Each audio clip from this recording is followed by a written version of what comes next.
Welcome back. In today's episode, we continue with part 2 of the interview of David Sanderson, the last passenger to leave Flight 1549. Dave discusses the 3 skills that he learned in business and how it helped guide him this fateful day. Welcome to this edition of Peak Performers Podcast with your host, Thor Conklin. Thor will be sharing the necessary tools, strategies, and psychology you'll need to become a peak performer in any area of your life or business.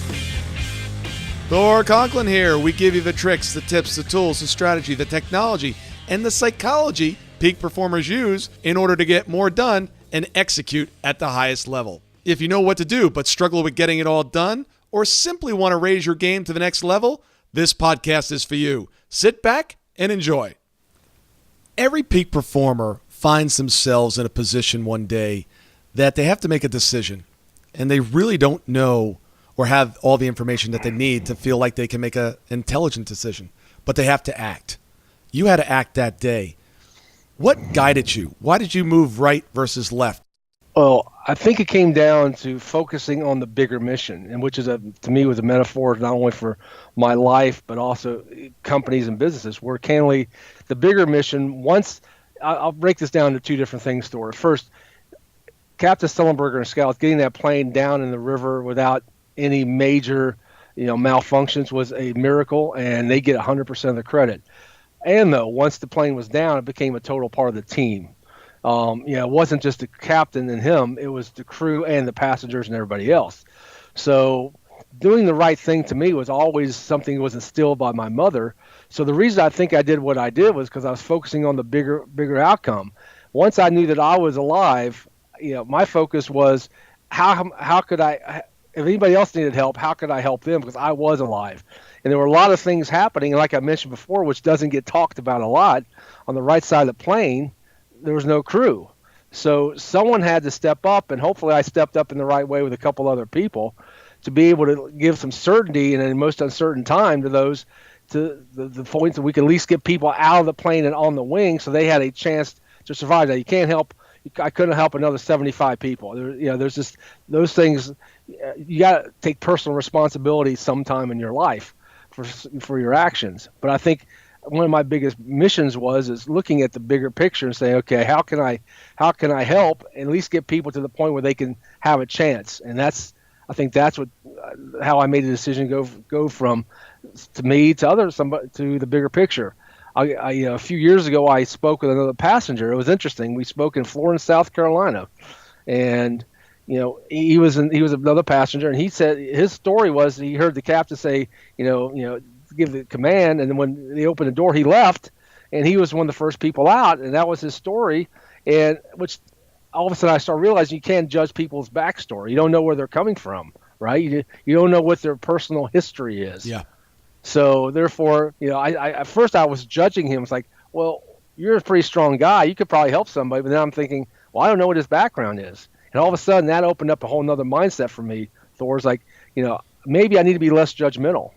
Maybe I need to focus on, okay, they must have something in their background or something in their personal story that, caused them to do their action. So don't judge them for doing it. Just help people the way you can help people and let them take personal responsibility from that point on. Yeah. And maybe that's exactly the way it's supposed to work, because he was out there helping other people on the wing because nobody else was there. He took the leadership position there. Exactly right. Yep. So obviously, you know how to execute. You showed that on the plane that day. In business, what tools and tricks, psychology do you use in order to execute and get things done? Well, a lot of the things that I used on the plane that day came from my business, how I handled my business and, of course, what I've learned in my training. I think probably 2 or 3 major key skills and strategies that I used and resources that I used that day. First is we hear about the term about sensory acuity, right? Being able to communicate in a way people can understand in the way they communicate. I'll give you an example. My wife, we'll be married 30 years next year. But about 15 or 16 years into our marriage, we were having some difficult times communicating. And I wasn't really understanding her. She probably definitely wasn't understanding me. But what I found out was that my wife is a very auditory person. she would call you and talk for 30 minutes without taking a breath. And if you try to interrupt her, she would get on your case. And I'm a visual communicator, Thor. You show me something, that 30 seconds later, I got it. You don't need to explain everything to me. I got it. That's right. You're a guy. I get it. So I was going visual versus auditory communication, and no wonder we were having challenges. But all of a sudden, once I started employing my sensory acuity and lining up with her auditory, all of a sudden we built rapport. So I use that skill in business all the time. When I would get in with an executive or somebody from another company, even internal, I would try to identify quickly what modality they best communicated in, align myself with that, build rapport, and that's one of the key skills that I did and used not only in business but that day. The second one is probably definitely we talk about state management, right? I mean, just how to get people in a proper state, and a lot of times in business you can't get up and jump up around and do things like that. And a great example of that is what happened on that plane that day, because you look at Captain Sullenberger and how he had to manage his state. He had to do it through the power of focus. He couldn't do it through auditory. He couldn't get up and move. He had to do it through focus. I had to do it through focus and internal communication. So being able to understand how to help people manage their state helped not only help me that day, but helped me in business, because I'd get into a meeting and see the people that were in an unresourceful state. And all of a sudden, I wasn't having rapport. I had to build rapport quickly. I had to get them in a proper state. In business, you can do that a lot of different ways. Sometimes I did it by playing a quick game. Sometimes I did by asking a different level of question. So I used the skill sets around state management a lot. And the third one probably was, the power really of anticipation. I could sort of see 2 steps ahead, like he tells that story about Wayne Gretzky. He goes where the puck is going, not where it is. I was always focused on going the next phase up. So that day on the plane, I sort of tried to anticipate. Now, you can't anticipate everything when all hell is breaking loose, but you can sort of see how the pattern's going. Well, in business, I would do the same thing. I would anticipate, where my client's mindset was by using coaches and other things. And all of a sudden, I was 2 or 3 steps ahead of everybody else, and I could anticipate the strategy to be able to become one of the top salespeople in every company I was ever with. So I would say those 3 skills were probably key not only that day, but key in business. I used every single time I got in a relationship. Tell us about some of your key habits that you do every day. I work out every morning before I get going. I think if you don't get your mind and body right first, your day is not going to start off with the optimum energy level you need. So I always believe in getting your body and mind right initially, whether it's saying, I say certain statements every day to myself to get my mind straight, and I work out every day, 6 days a week. So I think that's something critical for people. Second, I always try to interact with people who are positive. Sometimes you have a lot of some negativity, and it's called life. But I always try to interact with people on a positive level, and so I really start out every day trying to interact, whether that's with somebody positive or even just praying to my Creator to give me a positive thought mindset for the rest of the day. I would say those are probably the 2 things that I do every day that get me going in a proper direction. We talked about a lot of your strengths. What's your biggest weakness? I think my biggest weakness is sometimes I care too much. I would think, I would say I've learned from this, where I would care too much what people would think of what I did or the actions that I had taken in business or whatever. And sometimes I had to sort of step back and think maybe their value sets are not in alignment with my value sets, and don't get your feelings hurt as quickly as you do. So I would say sometimes I think my biggest weakness is I care too much. So therefore maybe I go at it a way that's not as resourceful as I could be. Every peak performer has so many opportunities coming to him, and I know with the movie coming out, you're probably just inundated with opportunities. How do you determine what to say yes to? That's a great question, Thor. A few years ago, when all this was going on, the first thing that I did is I hired a personal assistant because I was getting inundated so much. And one thing, being around some celebrities in my life, I understand they can't say no, so they have other people say no for them. So, but I don't have that now. I don't no longer have Vicky and Tammy working with me. They're off on doing their projects themselves. So I really have to value, does it line up with my value set? I have to value each one, and a lot of times I go to other people to get and bounce it off them, to get some feedback before I say yes or no. But yes, that's one of the most challenging parts of my life right now is valuing what should I do and what should I not do to serve the bigger mission. So you're using your value system to value what to say yes and no to. Yes, I am. Great advice. What is some of the best advice you've ever received? Well, I think I'll go back to when I was right out of school back in college, and my first job was in hotel restaurant management. And my last stop at this company, I was with Marriott at the point, it was in Vienna, Virginia, and I was managing that store in Vienna. It was a Christmas season, and you're right outside of Washington D.C., so it's pretty busy. It's right there on the Beltline 495.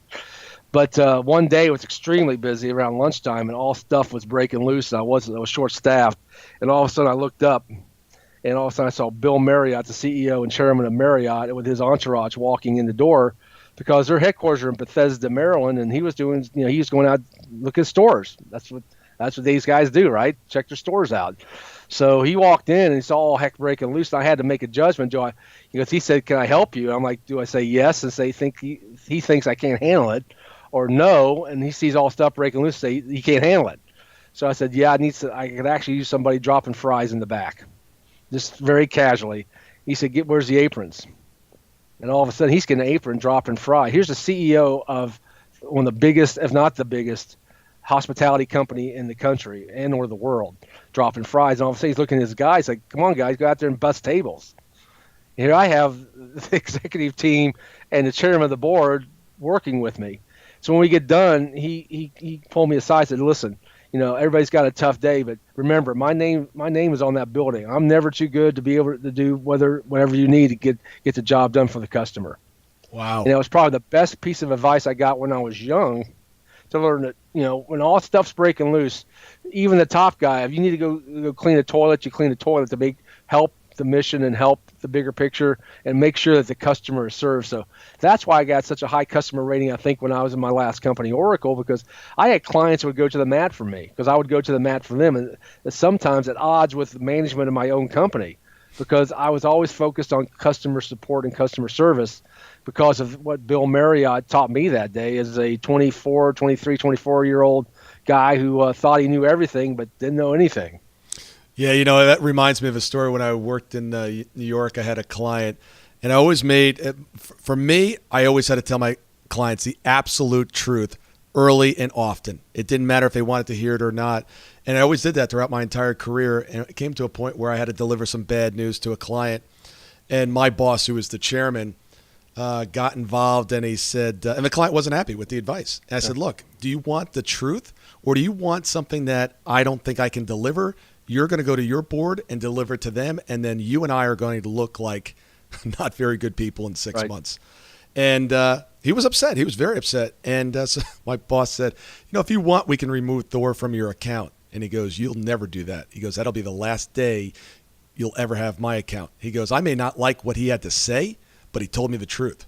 And even though I don't like it, that doesn't mean I have to be happy with it, but I want him.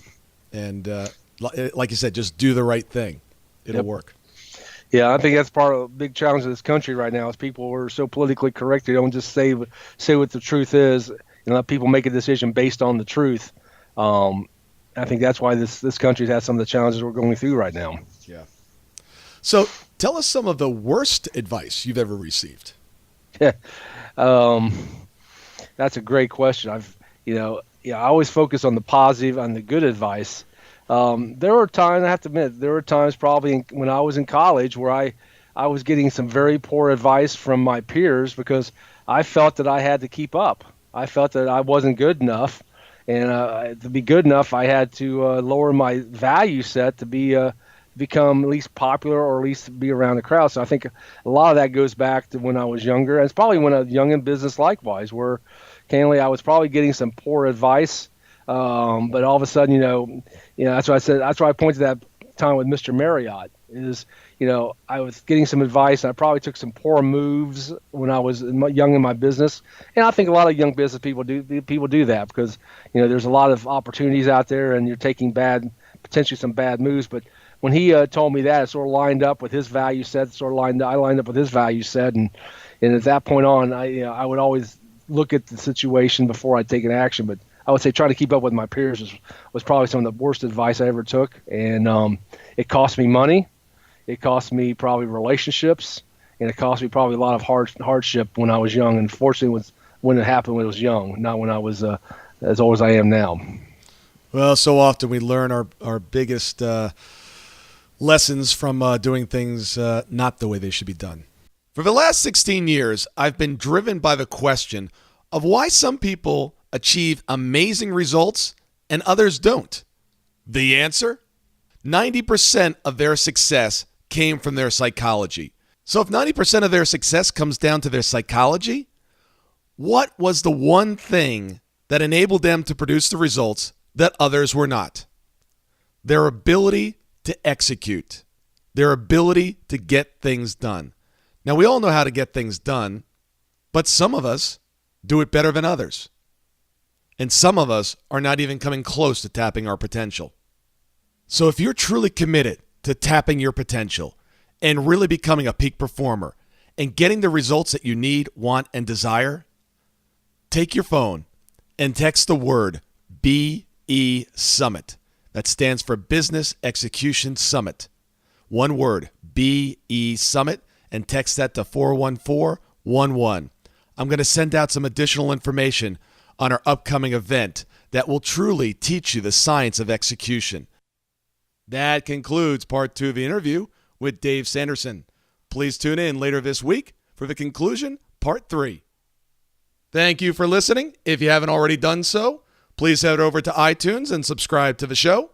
Also, please share this with family, friends, coworkers, or anyone that could benefit from this information.